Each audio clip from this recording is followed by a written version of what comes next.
本身有冇睇開日本動漫㗎？有，係嘅。有。有冇話最中意邊套動漫？超人，鹹蛋超人，哆啦 A 夢，最中意鬼滅之刃咯。我比較喜歡進擊的巨人。咒術迴戰。我推的孩子咯，中意龍珠咯，龍珠咯，如果你咁講就。主力係睇龍珠啦，跟住幽遊白書啦。冇啊，冇最中意。有冇話點解中意睇日本動漫？好膚淺嘅喎，啲人夠大隻咯。啲古仔寫得好咯，就是感覺他的世界觀很能考究，他的這個故事也很有史詩感。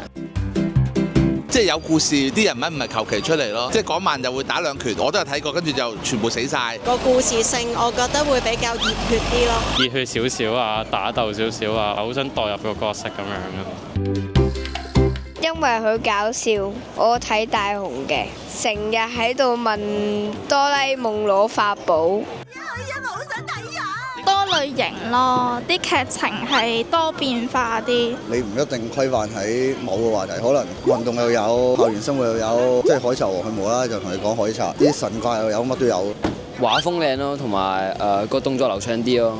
同埋畫風係好吸引咯。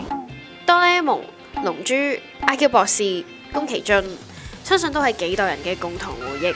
由上一代開始，應該唔會有邊個係冇接觸過日本動畫動漫嘅。紅咗差唔多半個世紀嘅日本動漫，究竟點解始終都係個神